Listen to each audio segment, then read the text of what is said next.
Thanks, Melanie, for sponsoring this, and to Chinese American Citizens Alliance, and of course the Veterans Recognition Project for hosting the event during Asian American and Native Hawaiian and Pacific Islander Heritage Month. Well, today is a rare occurrence, for a Saturday even, that we have convened in our Zoom studio our own military model minority of over 215 years of dedication and experience in service to our country.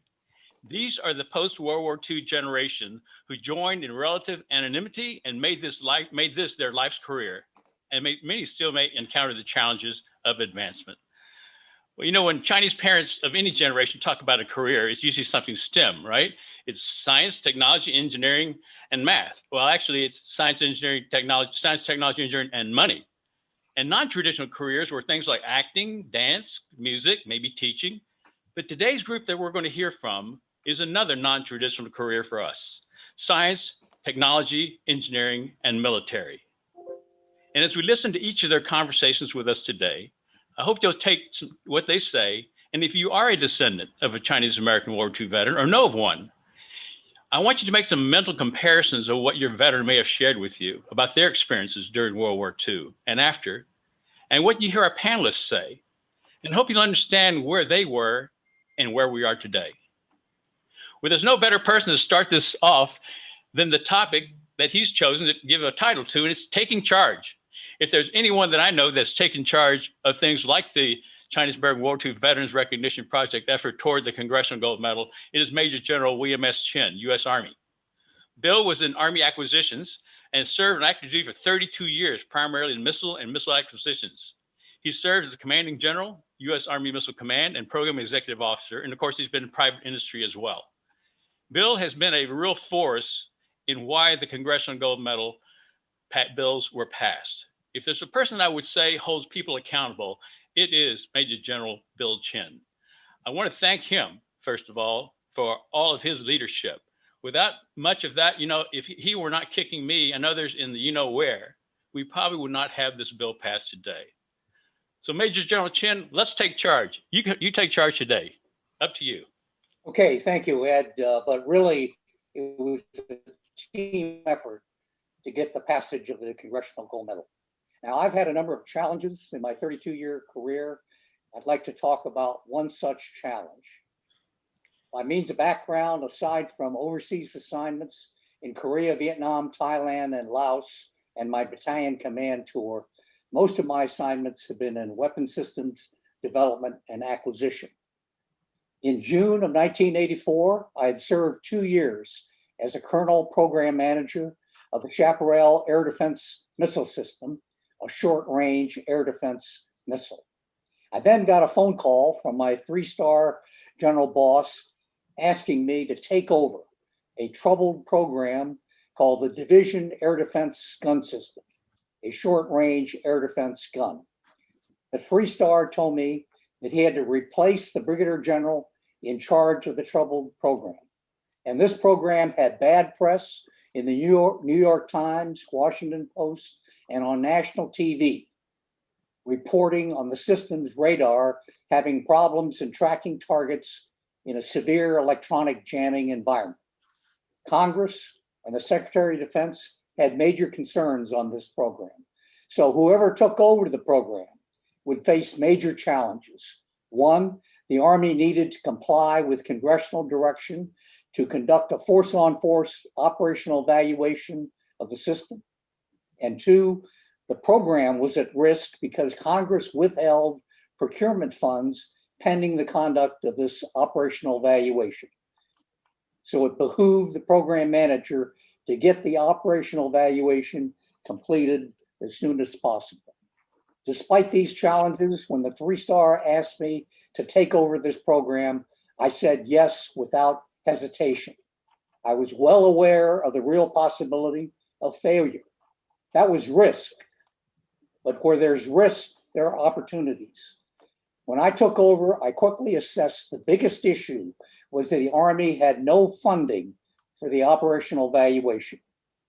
I decided to take on this issue, even though it wasn't my responsibility. Then I got a phone call from my 3-star boss to meet him at Fort Bliss, Texas, El Paso, because the Army Air Defense Center was hosting the air defense review for a 4-star general, the Vice Chief of Staff, Army. I immediately asked my boss to set up a private early morning meeting for me to talk to the Vice Chief of Staff, Army on funding for the operational evaluation. But that private meeting never happened. Why? Because all the generals were invited to a breakfast session and I wasn't. The Air Defense Review went through almost a whole day. Nobody mentioned the operational evaluation, even though that had major impact on the air defense force. Suddenly at 3 o'clock, the 4-star general says he has to go. But he turns around to the audience and says, "Billy, what have you got?" Here it is. I wanted to have a private conversation with this 3-star general, and now I'm on the spot to address him in front of the whole audience. As I walked up to the front of the room where the generals were, I said to myself, it's time for me to give an elevator speech. I looked directly at the 4-star and said, "Sir, I need your help. For the congressionally directed operational evaluation, we have no funding, no test plan, no unit designated for the test, and no test range." That's all I said, because I knew the 4-star would take action on this. He turns to the ranking 3-star in the room and says, "Where are we on this?" The 3-star then talked about $75 million required for the test. They had it in the R&D and procurement appropriation, but these funds had to be programmed into the operations maintenance appropriation, and it would take time. The 4-star stands up and says, "Fix it." And then he walks out. And so sure enough, that got the ball rolling. The Army got the funding to do the operational evaluation, and everything else fell in place. After this air defense review, I was on a flight to Dallas, Texas. As I boarded my flight and passed through the first class cabin, I see 3 generals from the meeting. And they say they see me, they're all smiling. In fact, I had previously worked for all 3 of them, so they knew me. They didn't say a word, but one of them gave me a thumbs up. They knew I got what I needed by going to the Vice Chief of Staff, Army, and that I'd done the right thing. Next, leading up to the briefing to the Secretary of Defense, I had to do pre-briefs all the way up to the Chief of Staff, Army, and the Undersecretary of the Army. I finished my briefing to the Chief of Staff and sat down. He then looked at me and said, "See me after the meeting." The generals went on with their discussion, and I started to wonder, what did the chief want me for? What did I do that I didn't do right? Why did he really want to talk to me? When the meeting was over, the chief came over to me and said, "The day after tomorrow, the new Brigadier General's list is coming out, and you're on it. Congratulations." Wow, that was great news, but I couldn't tell anybody except my wife until the list was announced. To cut a long story short, the operational evaluation was conducted. The system met the contract specification level for the electronic jamming threat, which was good news for me as a program manager. But the system couldn't handle the advanced jamming threat, and as a gun system, it didn't have the capability against jinking, maneuvering aircraft. So the Secretary of Defense decided to terminate the program. Here's the epilogue. I got promoted to Brigadier General, then Major General, and for my 4-star command, the former commander of the Operational Test and Evaluation Agency, who led the conduct of the operational evaluation, became my 4-star boss. So what are the lessons learned? Number 1, at times in what we do, we have to step out of our lanes to accomplish the mission. In this situation, I took the risk of going outside the chain of command to the Vice Chief to get the funding for the operational evaluation. Number 2, I could have easily had an adversarial relationship with the 2-star commander of the Operational Test and Evaluation Agency. The lesson learned is we must always establish and maintain good relationships in whatever we do and do not burn any bridges behind you. Who could have known years later that he would have been my boss? Number 3, I had been handpicked by this 3-star and 4-star to take on this Brigadier General's position. I previously worked for both of them. The lesson learned is when bosses have confidence and trust in you, take on the challenges they offer, continue to demonstrate your capabilities to handle tough situations, and the rewards will come.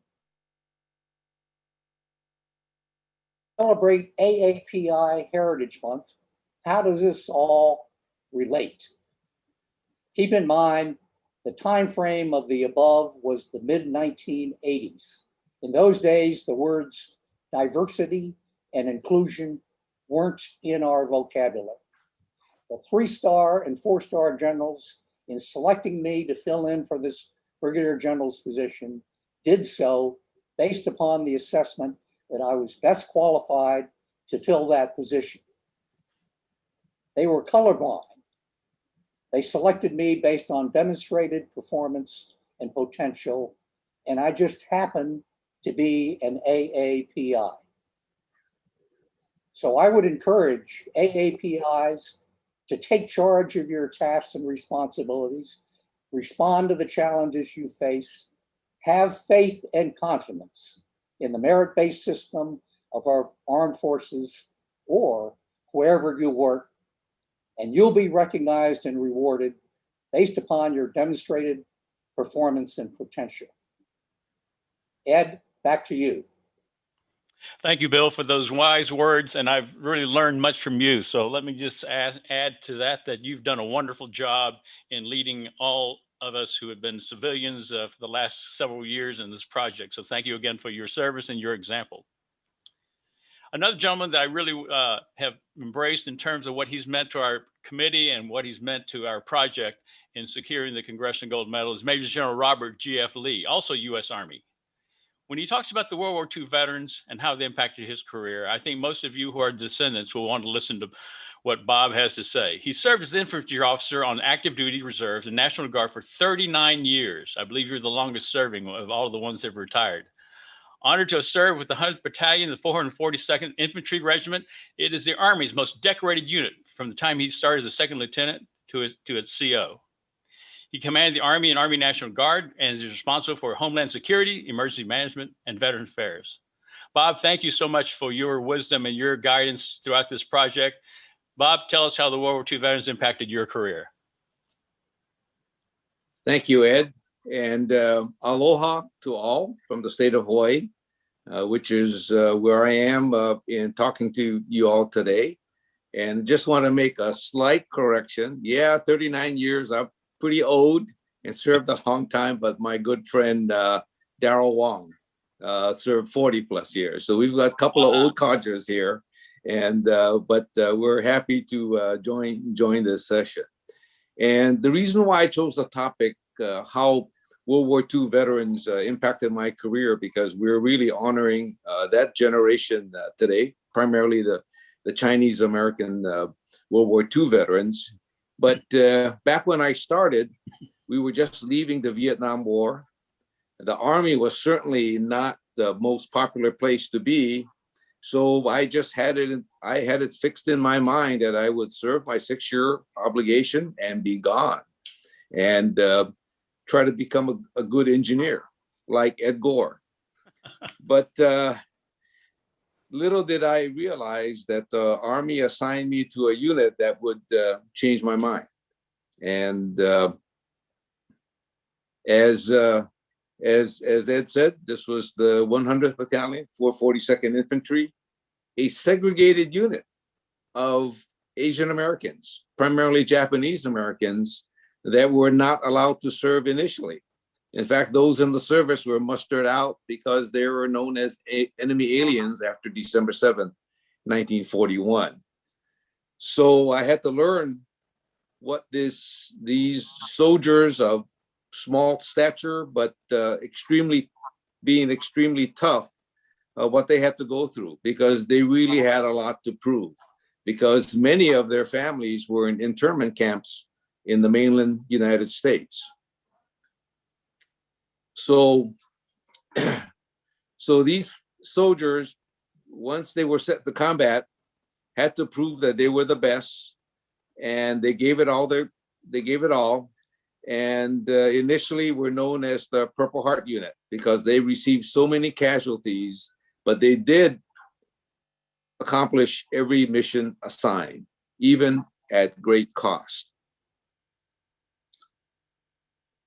So the highlight of this unit that we all remember is that out of the 10 battles in the United States Army, this unit fought in one of them, in rescuing a battalion from the Texas National Guard in the US Army, surrounded by Germans, and their own units, Army units, could not get them out. So they had to move this regiment from Italy to France, and they, yes, at great cost, they did defeat the Germans and rescued the soldiers from Texas. So they rescued about 250 soldiers, but at the cost of 800 of their own men. And so that for that epic battle, they stand as one of the top 10 battles in the entire history of the United States Army. I was so lucky in my earlier years to have been with so many of them. Now, that regiment surely had two famous soldiers that became United States senators, Spark Matsunaga and Daniel Inouye, but it was the countless combat veterans, sergeants, that were the backbone of the unit. And in 2000, just as we're finding out today, reviewing the records of the Chinese American veterans, that Chinese Americans and Asians in general were not recognized for combat awards. But in the year 2000, the Army did and upgraded 20 soldiers to the Medal of Honor. So for a regiment to receive 21 Medals of Honor, I know of no other regiment that has that many.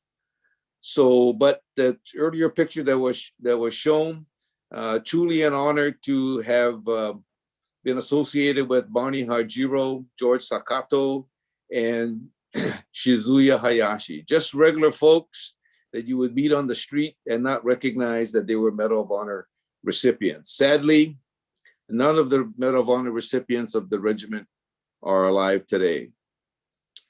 Today, the Army is really composed of soldiers that reflect society. So we started with a segregated unit, and today's unit that were sent to Iraq twice as a unit to fight for the United States Army. Sure, we have Asian Americans, but we have a lot more Pacific Islanders. We have 2 companies of Samoans from American Samoa, and none of the enemy in Iraq wanted to take on the Samoans, and a company of Chamorros from Guam and Saipan. In this picture, I ran across this soldier in Kalat, Afghanistan. He's not Asian American, but he was just so proud to be part of this unit. He tattooed the patch permanently so all would know that he's a go for broke and a soldier from the 100th Battalion, 442nd Infantry.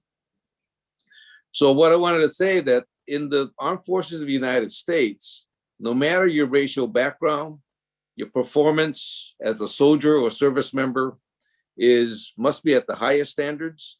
And for our soldiers, we had an extra challenge. We had to be the best because we didn't want to let these 442 veterans down. So it was certainly an honor to work on this project, recognizing Chinese American World War II veterans with the Congressional Gold Medal. In our review, we found that so many Chinese Americans served with distinction. And especially like the Japanese Americans and the Filipino Americans, this was during a period when the Chinese Americans in World War II in the greater society were not first-class citizens back home. Yet they answered the call and fought for America. So I'm sure with my colleagues, it's a real honor to be on the same panel with World War II veteran, Army Corps navigator Art Shack, because I found out working with the Japanese Americans, the Filipino Americans, Chinese Americans, that this generation was cut from the same mold. They all blazed the trail that allowed myself and those on the panel at least to grow up in the United States Army with no discrimination. If you do your best, you will be promoted to levels commensurate with the merit showed. So in closing, I would like to encourage young Americans watching this program to try the military.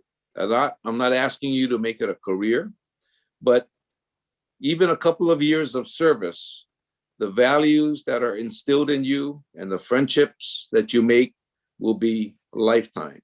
And for those of you that are serving, please stay in and continue to serve, because the generals and the admiral on this panel, we're all retired. We need you to take our place. Thank you very much.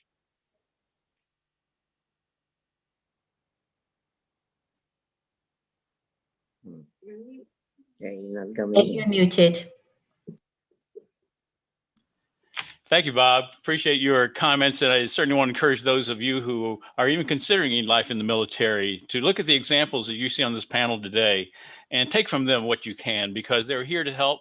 They're here to serve because they've done their service. They want to see that you do yours as well if you decide to go that route. You know, I convinced a lot of people to tune in today because I told them Shaq was going to be on the program. He's going to be a panelist. And so certainly I said, yeah, I want to hear Shaq.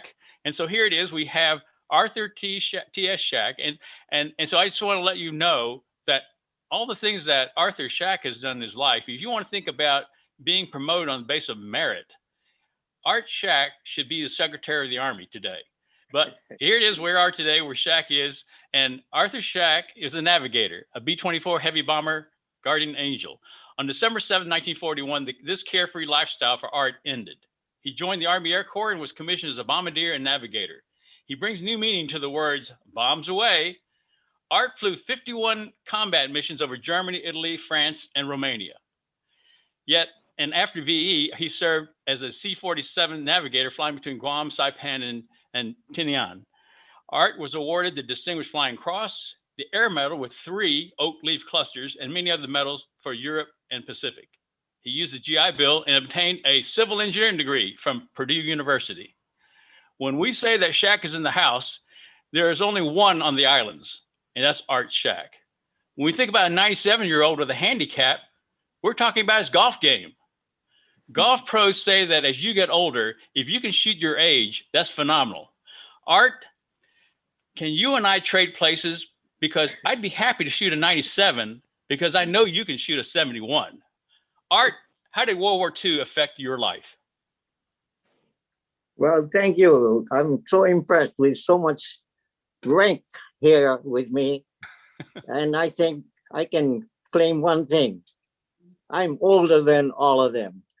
So, okay, so my topic is, how has World War II changed my life?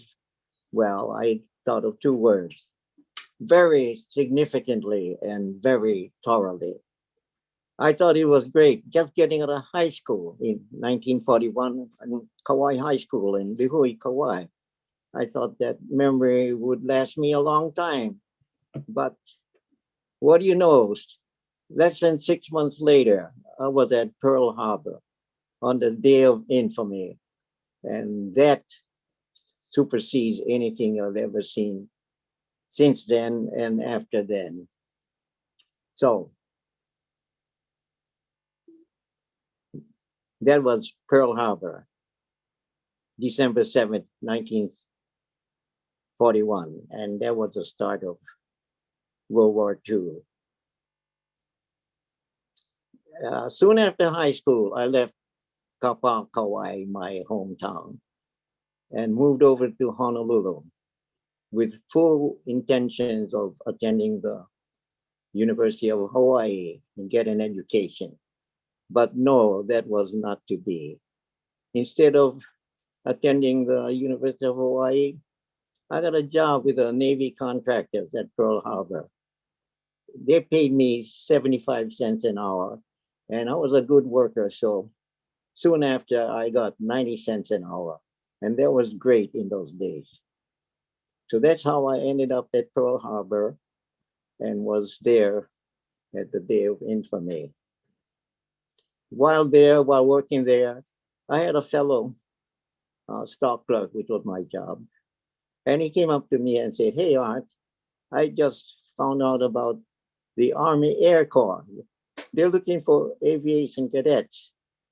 And he told me he's going to sign up, and why don't I look into it? So I did just that. I looked into it. I liked what I saw. And I said, okay, I'm going to sign up. And here I am at age 19, and not less than 2 years out of high school, sitting at Hickam Field as a brand new aviation cadet. I remember my first job. We were, while waiting for assignment to the mainland, we were working for the post office. Our first job was carrying mail bags, and that was fun, although it was hard work for me. But the Army Air Corps moved fast. The aviation cadet program didn't waste any time. For me at first, sent me to Santa Ana Air Force Base for pre-flight training. From there, I went to Victorville Air Force Base for bombardier training. Somewhere then at age 20, I was commissioned as second lieutenant. Then after Victorville, sent to Mesa Field in Sacramento. And there, we got navigation training. And in my weekend time, I hitchhiked from Sacramento to San Francisco and enjoyed myself. Then, after all that training, I was assigned to what I was really trained for, B-24 Heavy Bombardment Group. That group had additional training at places like Harvard, Nebraska Air Base, Gowan Field, Boise, Idaho Air Base. After some group training, group flying, that group was then assigned to Europe to do what they were trained for. To get to Europe, we ended up in Italy, in the middle of Italy.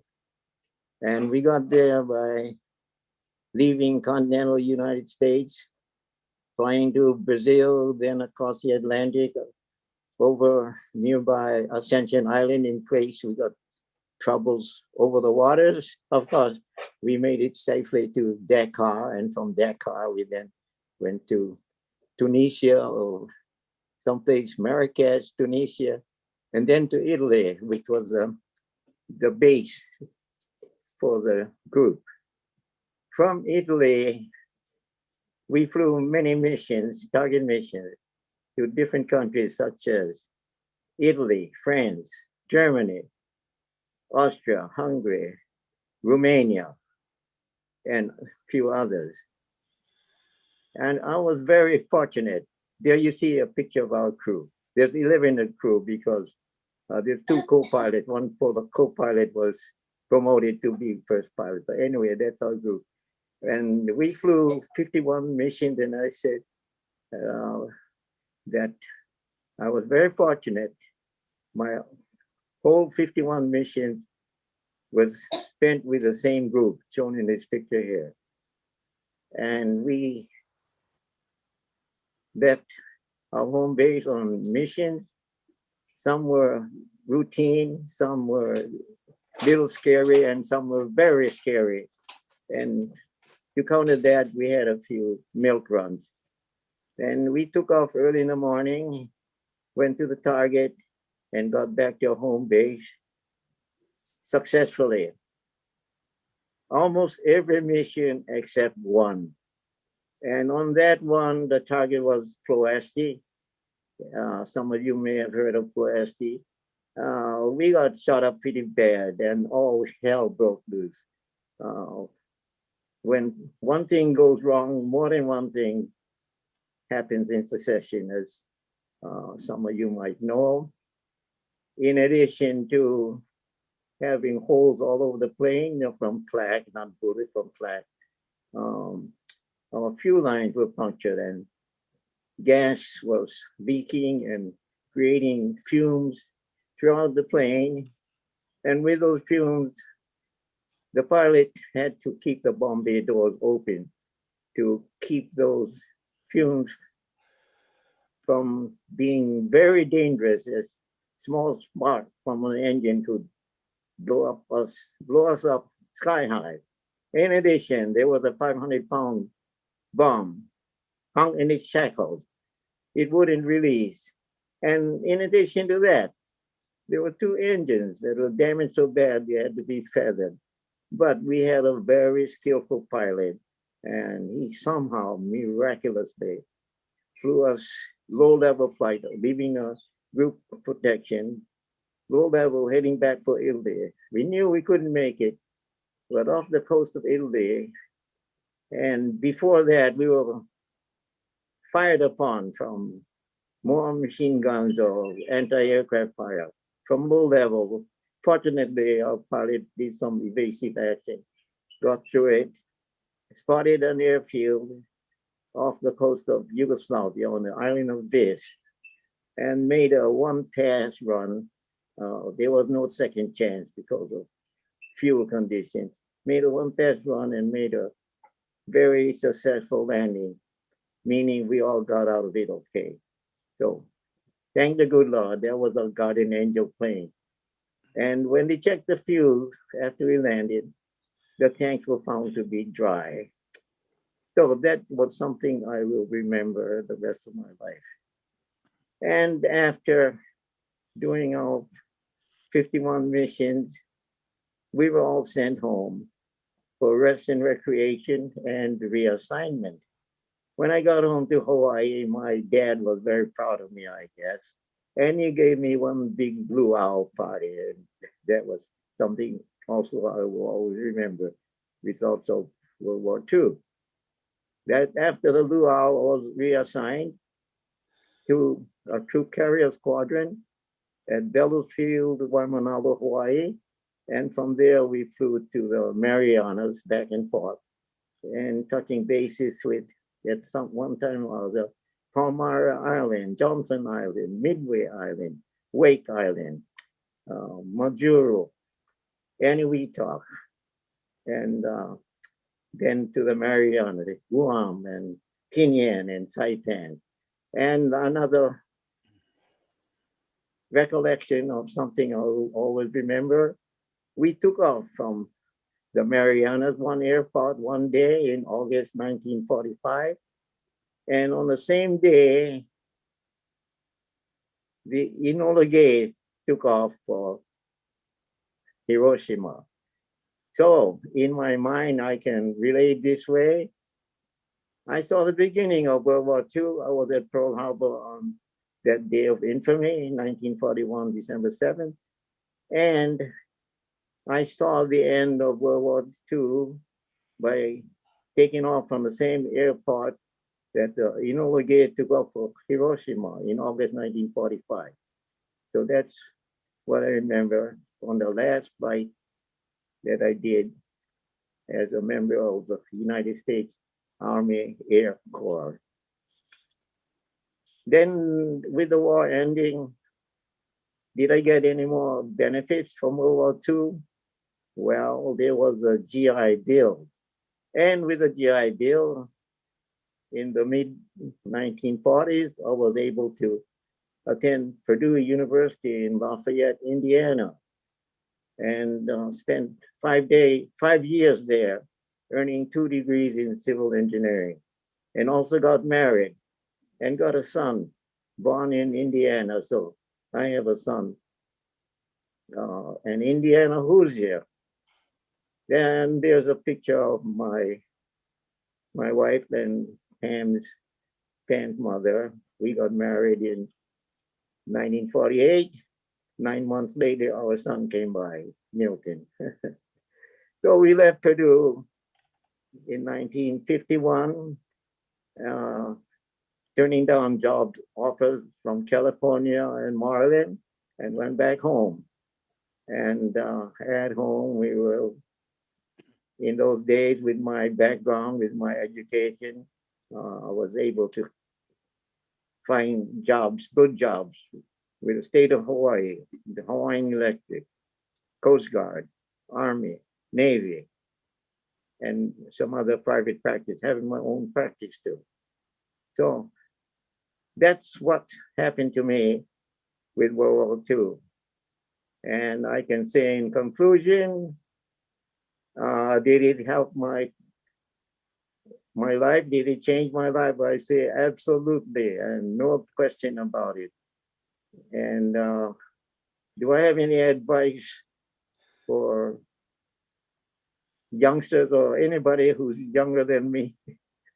When you have a problem, just think of what's best for it and just do it. Thank you very much. Thank you, First Lieutenant Art Shack, for your story. And I want to just ask our audience out there to give him a round of applause.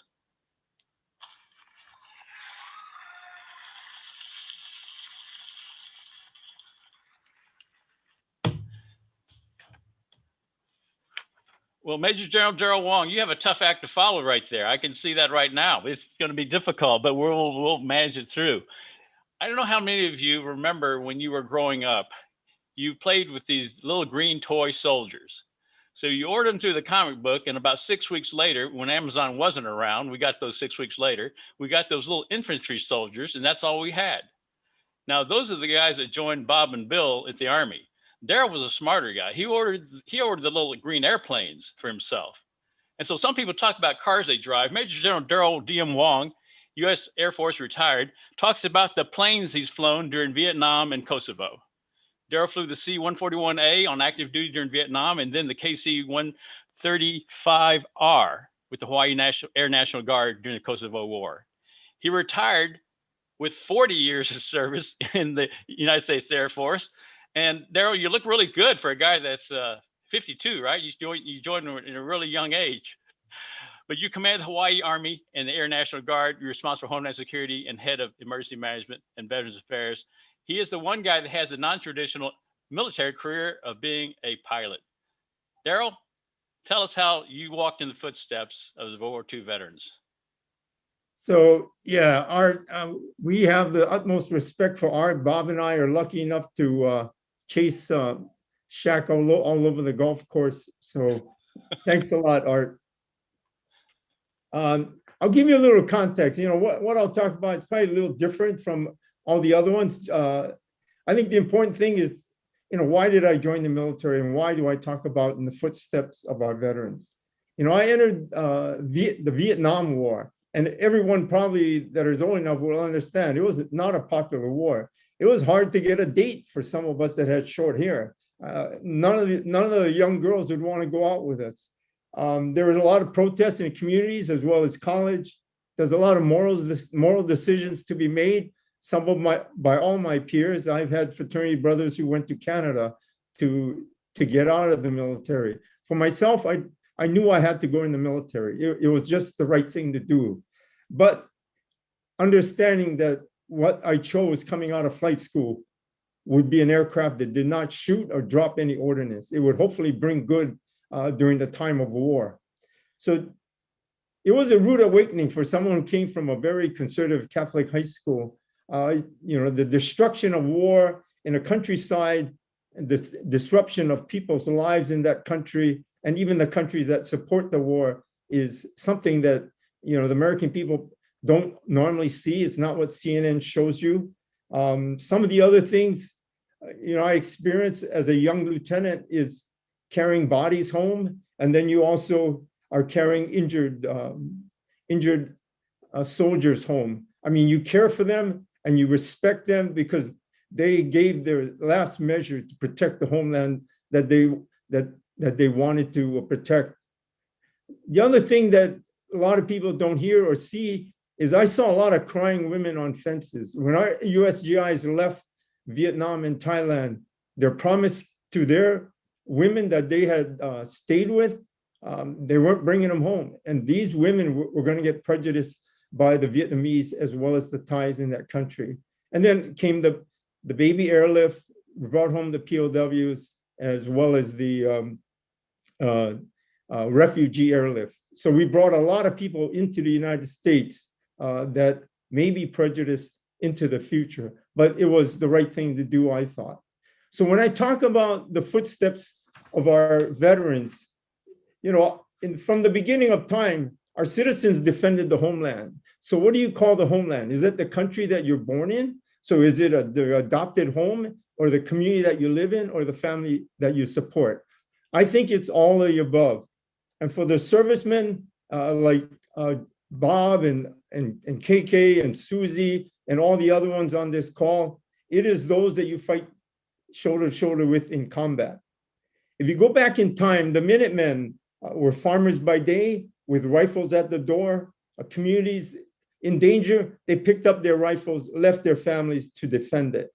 In the case of our Chinese American veterans, who are heroes in our eyes, who were not citizens of the United States, some of them, nor could some of them be citizens, joined the military to fight for their homeland. In some of the video, you saw Wah Kao Kong. Wah Kao Kong was a very smart chemical engineer. He did not have to go to combat, but he wanted to join. And he joined, and because his scores were so high and his flying ability was so good, they could not deny him a fighter pilot slot. So he was one of the first Chinese fighter pilots. And that is in one of the footsteps that I would like to, that I continued in, because Wah Kao Kong came from Hawaii, and he came from the University of Hawaii. The Chinese at the time, like I said, could not be citizens, but in the Asian culture, family is most important. Respect and defending your family is important. You fight to defend the country that you call your homeland. You fight to defend your family so that no one else needs to go in your place. And then you fight to protect those you go to war with. And as I was asked to reflect, and why I stayed in the military is, and here is some of the difficult decisions. And these are probably more basic than very strategic decisions. As a young pilot, it's your crew, ensuring that everyone in your crew is safe, and that if there is any danger in your airplane, you are going to be the last to leave if you're the aircraft commander. As you move up in rank and you take care of a squadron, it's your squadron and their families. You want to make sure that whoever you send to war, their families will be taken care of when they do come home or when they don't come home. Then as I commanded the National Guard right after Bob Lee, it is the question. This was during the Iraq and Afghanistan wars. Did we prepare them well enough? Do we have the right things in place to take care of their families when they come home? Do we have the right things in place to take care of all these veterans coming home that were injured? Because during that war, because of the ability for us to bring people home quickly, you had a lot of veterans that were injured that would not have been injured in other wars. So these are some of the decisions that you as a senior leader had to make. Did you prepare them well enough? The other thing was, there were a lot of suicides. And it's something that you as a leader and everyone on this panel, you never want to go to someone's family to tell them that their loved one is not going to return. So those are very tough decisions of any leaders. These are not strategic decisions, even though they are at some point, but the bottom line, these are the decisions of the families, of the people that you're going to have to finally talk to at the end of this war. And why did I stay in the military? And why did I talk about following in the footsteps of our veterans? Like all our veterans are Chinese World War II veterans. They are the ones that we follow. The Arthur Shacks, the Wah Kao Kongs, all these veterans. Many came home and left their service to become statesmen, to lead in their communities, to lead in their service, and to help make their communities better.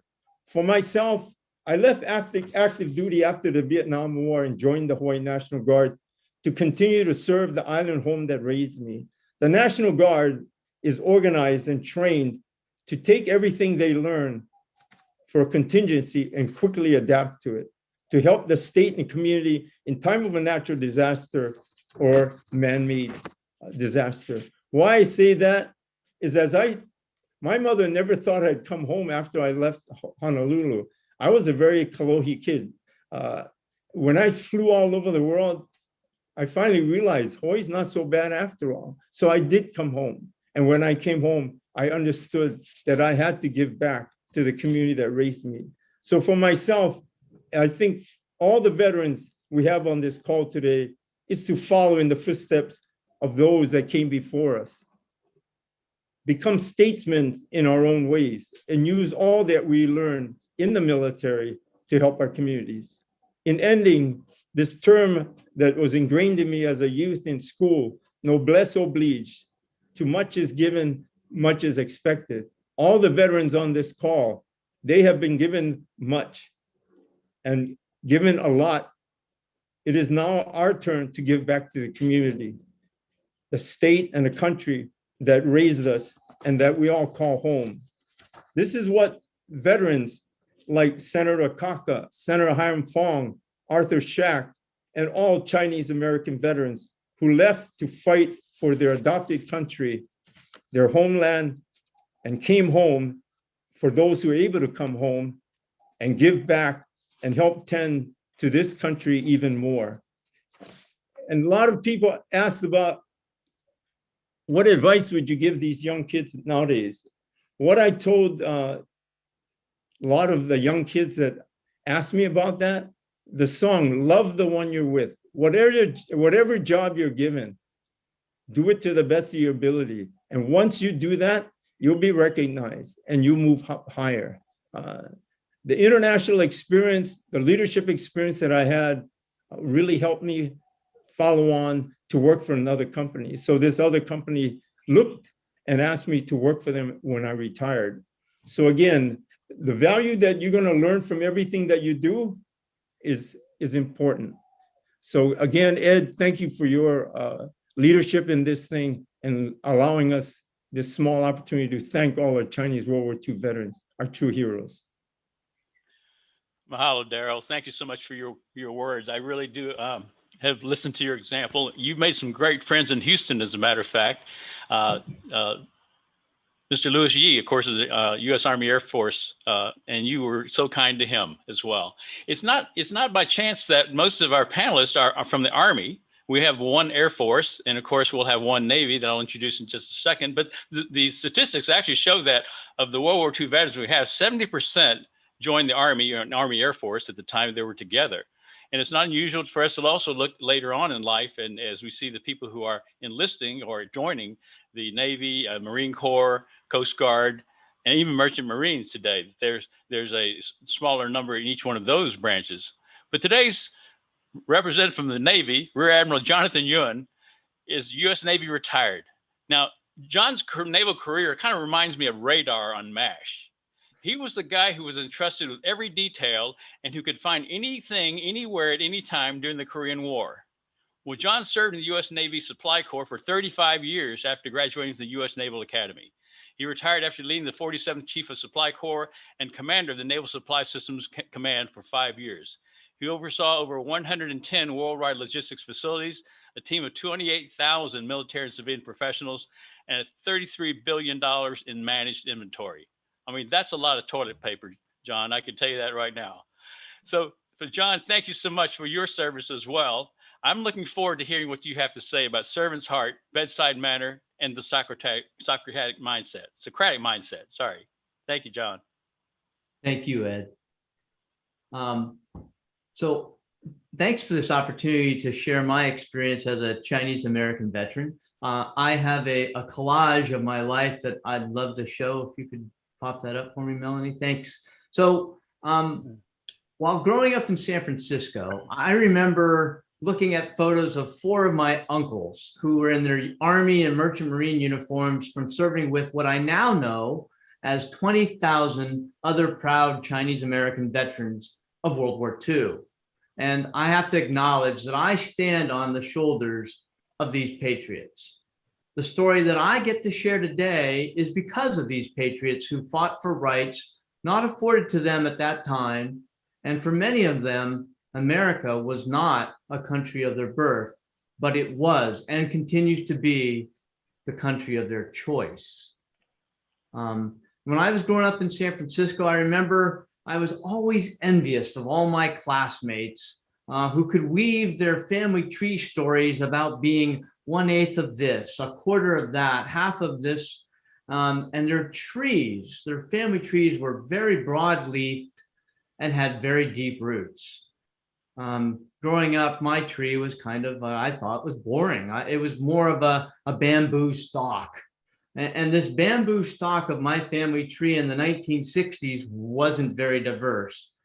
But now my life's experiences have given me some diversity to use in my work life today. And I'd like to share that. And I look back at my bamboo as it was growing. My mom, my dad, my grandparents, they raised me in an era of assimilation. My mom and dad didn't teach me or require my sister or me to learn or speak Chinese in the home. And it's actually, the gift of the generations of our ancestors, Asians and non-Asian Americans, that gave us the threads of our assimilated tapestry. And over my military career, I've had some great experiences that have made me appreciate my Americanism even more. So growing up in San Francisco, for those who are from San Francisco, you can see my grandfather and my mother were raised on Powell Street. There's a picture of their house there. I grew up in the city. My mom and dad helped me through my Eagle Scout achievements. And I remember going to Stanford football games, home games, because my dad, who was a product of being a draftee in the Korean War and serving, using his GI Bill to get his doctorate at Stanford. And so he was proud of that. And we always would go to home games. And I remember, in fact, in the 70s, attending one of these games where West Point played Stanford. And I remember making a comment to my dad, who are these guys with these short haircuts, and laughing about that. And my dad said, don't laugh at that. Someday that could be you. And who would have thought that, a couple of years later, I would actually have the opportunity to go to the Naval Academy. One of the interesting things about my Naval Academy career was that in my junior year, my first semester, I was an exchange student and got to go to West Point. So that was pretty exciting. So I spent my junior year there. If you walk around my collage, I got to serve on board 3 different ships. On my very first ship, the USS Narwhal, during an ORS inspection, which is an operational reactor safety exam, which is probably the most important inspection for the commanding officer and the crew. It's a very stressful experience. Well, one night at dinner during this inspection, probably between the please pass the peas and the mashed potatoes, the senior ORS inspector asked me, John, if we were to go to war with China, what would you do? And before I could even answer that question, my CO, my commanding officer, jumped in and told the inspector that his question was inappropriate and for me not to answer that question. I was absolutely stunned. I think the ORS inspector was stunned. And at the end of the week, I think my CO was stunned that we still passed our exam. But as a junior officer back then, my bamboo core grew stronger from that tour because of that great leadership from my commanding officer. And I thought I was going to just do, 5 years and do my service and get out. But it was because of leaders like then Commander Mal Phages, who ended up retiring as a vice admiral, that kept me in. And I served on board USS Constellation and USS Nassau later on. And the Navy invested in me and grew my mind by sending me to the Wharton School of Business to get my MBA and a bunch of other schools that are listed there. And I got to serve in many places and serve with many leaders like Malphagus. One of them, or I guess two of them really would be, you'll hear their stories next, KK and Susie, who were also in Iraq and Afghanistan and served over in the Middle East. I had the pleasure of serving 2 tours over there in the Middle East. And there's a picture in the top right-hand corner of me in Afa Palace in what I would call the front row seat of future History Channel episodes. I got the opportunity to serve with the gods and generals of that era. These folks who were making decisions for our young soldiers, sailors, airmen, and Marines, and they taught me about leadership. I was not Chamberlain at Gettysburg, but I did get a chance to watch great decisions made. And so one of the things I did learn from my leaders was what's in the middle of this picture up above of Socrates there in a surgeon's coat or a doctor's coat and a little heart there. And those are things that Ed was talking about, what I think are important for leadership. Servant's heart, not servant leadership. We see a lot of folks writing books about servant leadership. I'm talking about servant's heart, about being about mission, about being about others, about being about nothing but the team, not self, serving others. And then bedside manner. How do you treat others? How do you lead others? So like an oncologist, like a doctor, what is your bedside manner like? I'm not telling you you have to be a wimp in your leadership, but do it with care, do it with love. Are you attacking the patient or are you attacking the cancers? So like a good oncologist, how do you lead others and how do you heal people? And then always, I had bosses who always wanted us to ask why, to have a great Socratic mindset, to always challenge the status quo. And you could say, well, how do you do that as a junior person? I had some great leaders who taught me that good answers, great answers come from everywhere, not anywhere, but everywhere. And that's what we needed to put together, is that everyone can talk about that. So what is it that I care about?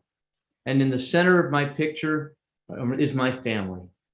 And so I really just want them to live like the poem Invictus says, I am the master of my fate. I am the captain of my soul. I want them to have the comfort to always answer that they are proudly American. I wish that their bamboo would be very strong enough to bend, but not to break, and to be well rooted. That they won't care when people ask or question them where they're from. They know where they're from. They're Navy brats. They've traveled and lived in many places, but like our veterans of World War II, they're proudly American. I'd like to end with a quote that I think is probably apropos as we celebrate the veterans of World War II and all veterans. John Quincy Adams said, I am a warrior so that my son may be a merchant, so that his son may be a poet, so we can live the American dream. Thank you.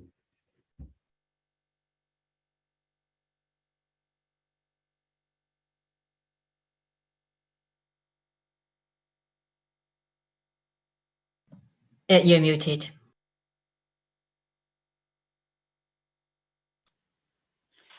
Thank you, John. Appreciate your message very much. And I just want to acknowledge John's leadership as well in working through the presentations and the ceremonies that we'll be having in Northern California. So thank you so much, John. And thank you for your message about being a servant's heart.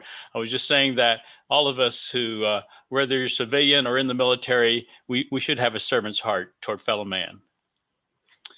Well, in case you haven't noticed, Major General Suzanne Vereslom happens to be the only female on our panel. We just need a few more in the future. And this is where I think Major Susie was going to give us a real insight into how she has gone through the opportunities, trying to turn her challenges, her personal challenge of trying to thrive and survive in the military into opportunities she has today.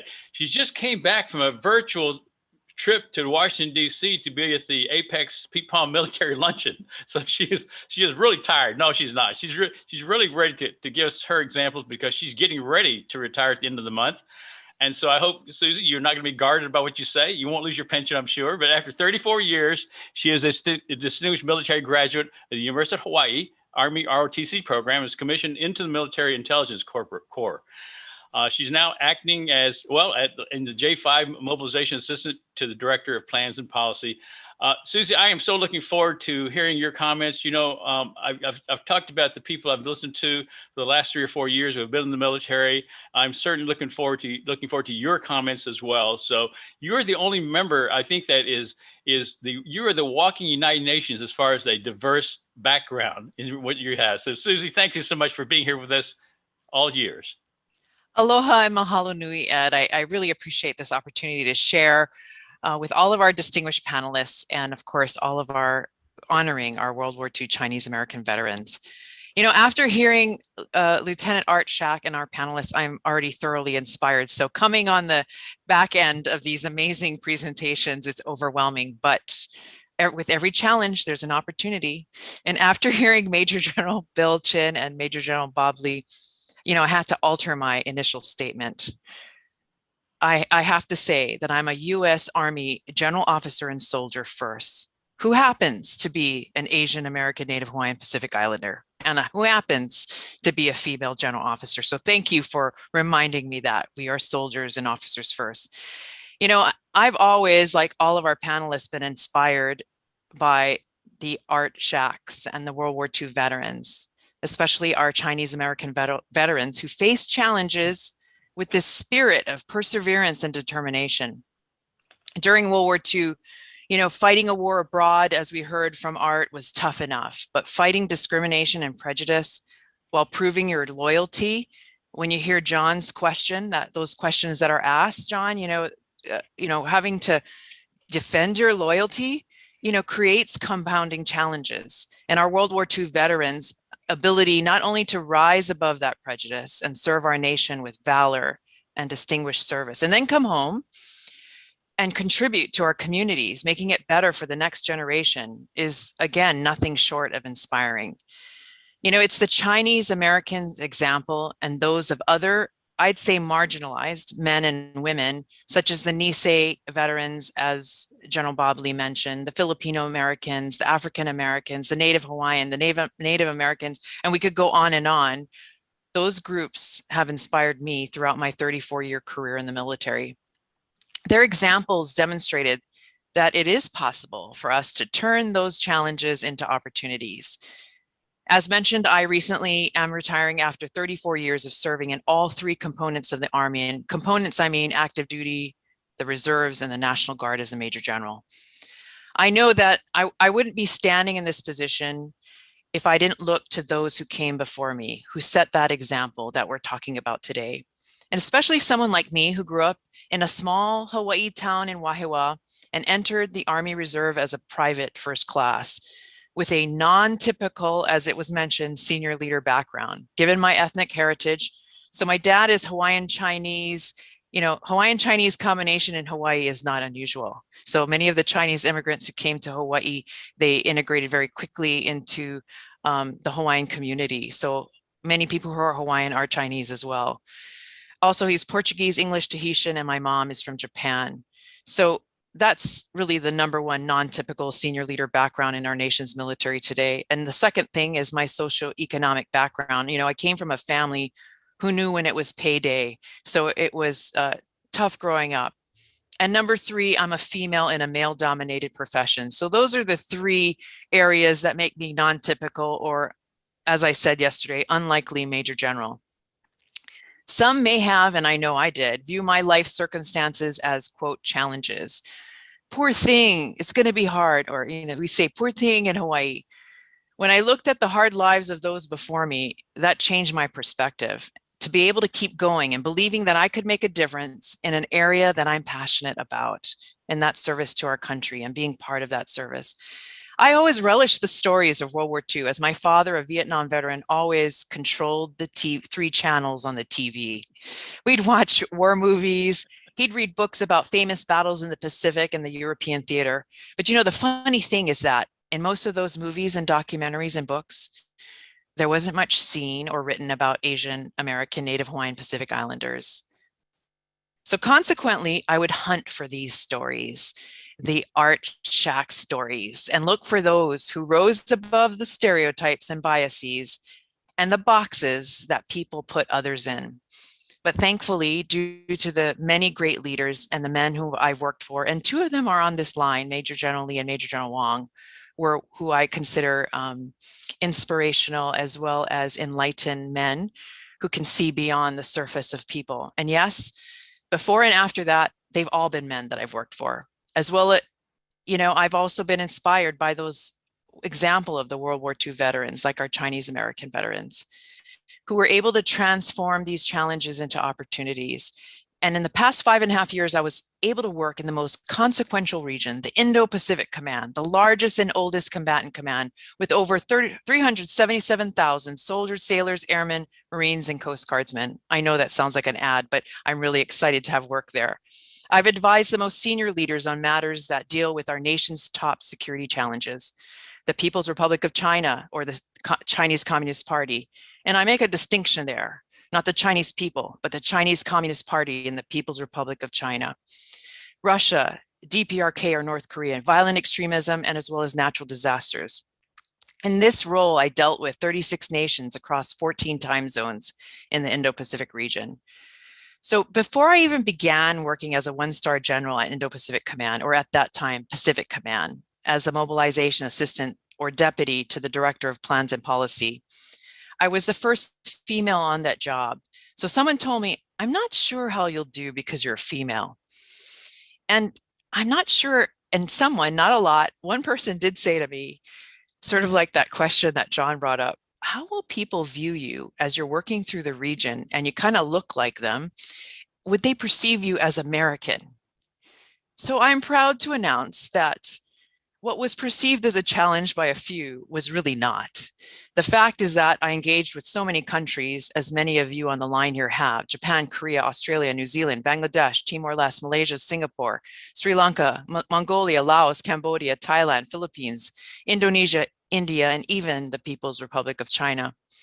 What was amazing is that during these military to military engagements, the flag on my shoulder, or the one that sits behind me, and being a US Army officer was not dismissed. But all of the men, and yes, I say men, most of our leaders in the Asia Pacific are men, and I engaged on bilateral dialogues, and they gave me the respect of a US Army officer.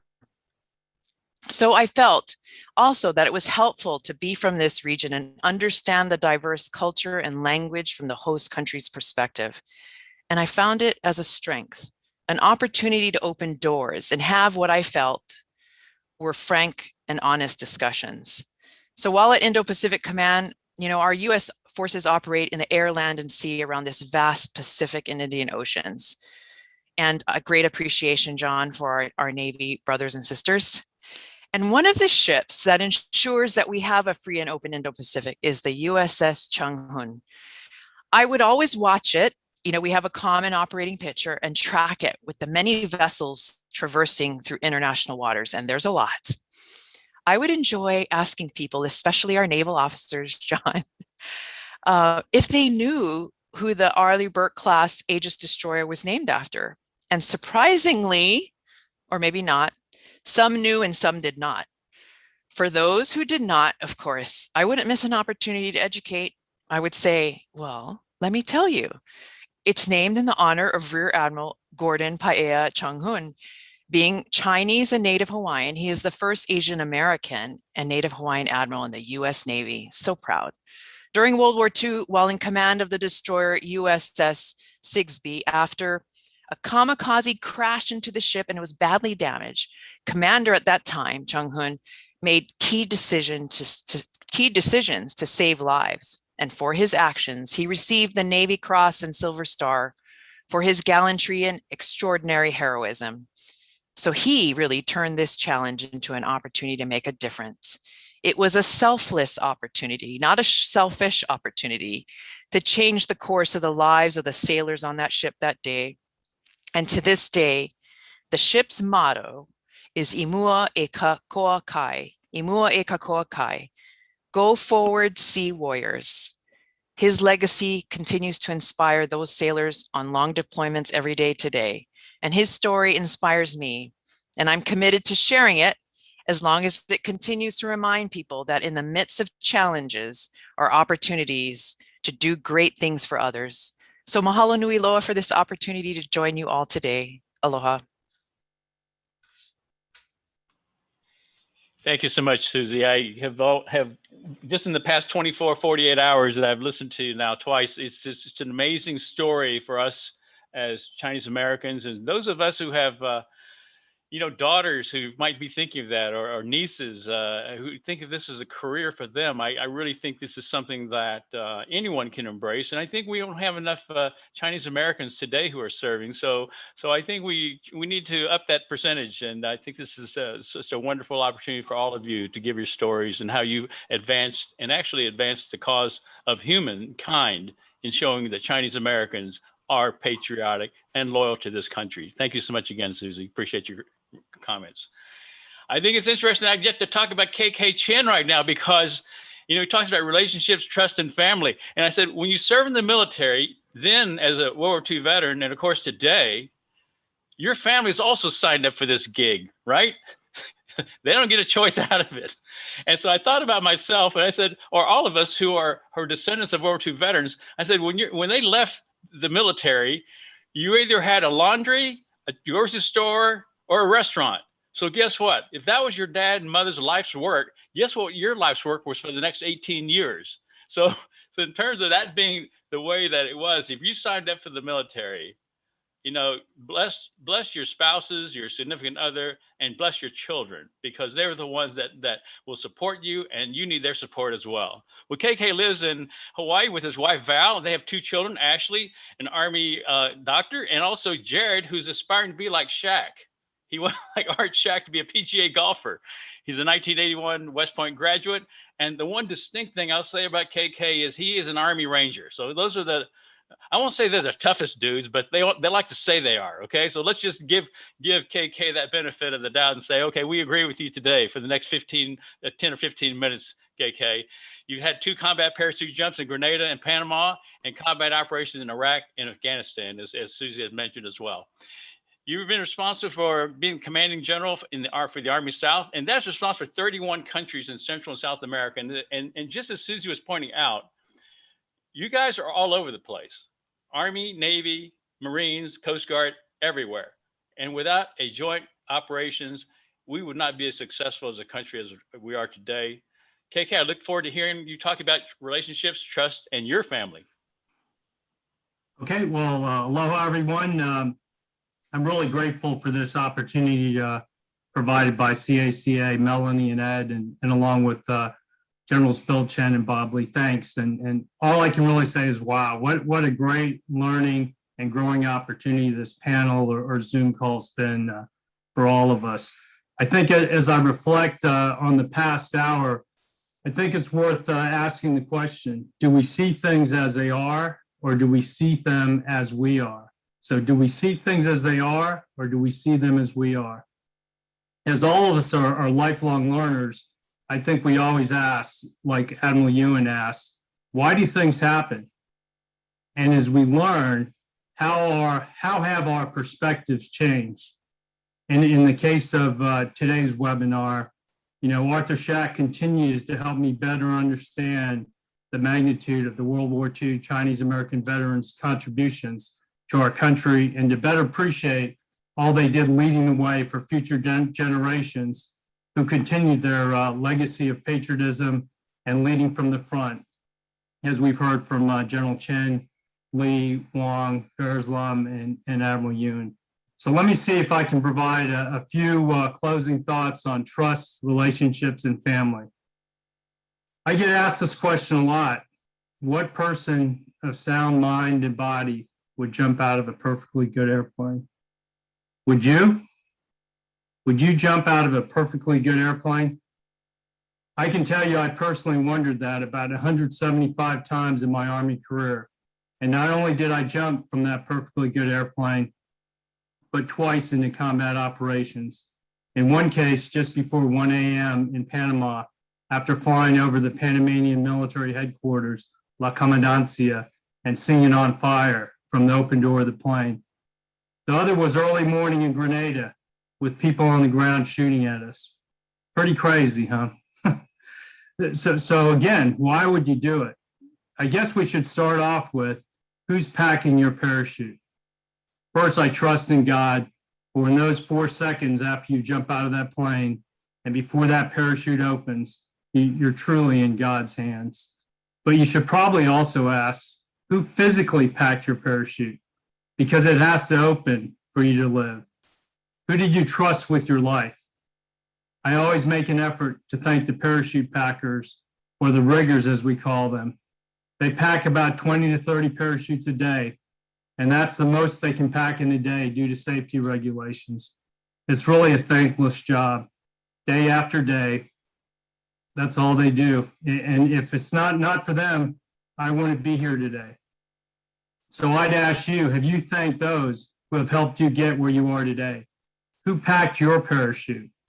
How about our Chinese World War II American veterans? Clearly, they packed our parachutes based on all I've heard today. And your family, your friends, they've helped pack it. If you haven't thanked them recently, I'd ask you to do that right after we finish this webinar. Make their day. Think about that. How much would you appreciate a call from someone that you know? But then again, let's think about jumping out of that airplane again, that perfectly good airplane. And why would you do it? And I think just like in life, like the Army, no one goes it alone. We're part of a team, we're part of a family, we trust each other.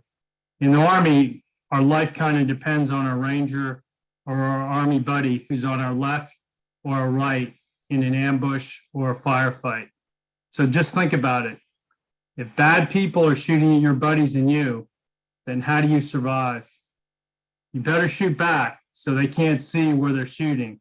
And your buddy can move out of harm's way. And then he needs to do the same for you. So you can move to positions of advantage to stop these bad people trying to do harm to you and your friends, your Army family. You build relationships with your buddies, training together, doing things both personally and professionally together. So you're indeed a family and you have a special bond. So you jump out of this perfectly good airplane to get shot at because your friends are going into harm's way and they're counting on you to be there on their left or right. That's what friends and family do because of this special relationship that you have. They trust each other with their life, right? And we do, because in the end, that's who we fight for when the bullets start flying. We're fighting for each other. So think about that. What special relationship have you had or have, and how are you nurturing that relationship today and building trust so that they know they can count on you when their life depends on it? Make a difference in someone's life, because you'll never know how that smile or that kind word may be all it took to turn around a life or really save a life. So we jump out of that perfectly good airplane because we trust the parachute packer. We've got relationships with everyone jumping out of that perfectly good airplane. So please kind of tell me that there's a little more to it. And there is. It's family. You do things to make the world a better place for your children so that they can be successful and live a better life than you. I think we all appreciate the sacrifices the World War II Chinese American veterans made for us because they truly led the way. General Odierno, a former Army Chief of Staff, said it best. The strength of our nation is our Army. The strength of our Army is our soldiers. And the strength of our soldiers is our families. I think as we look back and now see things as they are versus as we are, or should I say that we were, that we really did not understand growing up the magnitude of the sacrifices and service with honor by our grandparents, by our parents, our aunts, and our uncles. We should also realize that our Chinese American World War II veterans lived life to its fullest, and they made a difference for future generations. They wrote a life story they could be proud of, and in a perfect world, they told their grandchildren. It's up to you to never forget and pass on their legacy and continue to write your life story that you can be proud of and tell your grandchildren. My last thought would be, like Bill Chin did with Unsung Heroes, start writing. Unless you want to be reduced to a gravestone and a listing on someone's genealogical chart and nothing more, then start writing. You know, write stories to pass on to the family. Make a difference. And if your parents, grandparents, and others did not leave stories, then you be the first one to leave stories in both audio and video. I encourage you, like Art Shack said earlier, just do it. In closing, I think about who's packing your parachute. And first be thankful to God, for without him, we wouldn't be here today. And be thankful to all of our World War II Chinese American veterans who set us up for success. And be thankful for all the relationships that you've built in your lifetime and will continue to build, as none of us can do this alone. It's all about our teammates and our friends who help us through good times and hard times, and also be thankful to your family, because your family is your strength. To everyone who's been on this webinar today, thanks for packing my parachute today and by listening. Thanks CACA for hosting, and God bless the USA, our military in harm's way, and each of you. Thank you very much.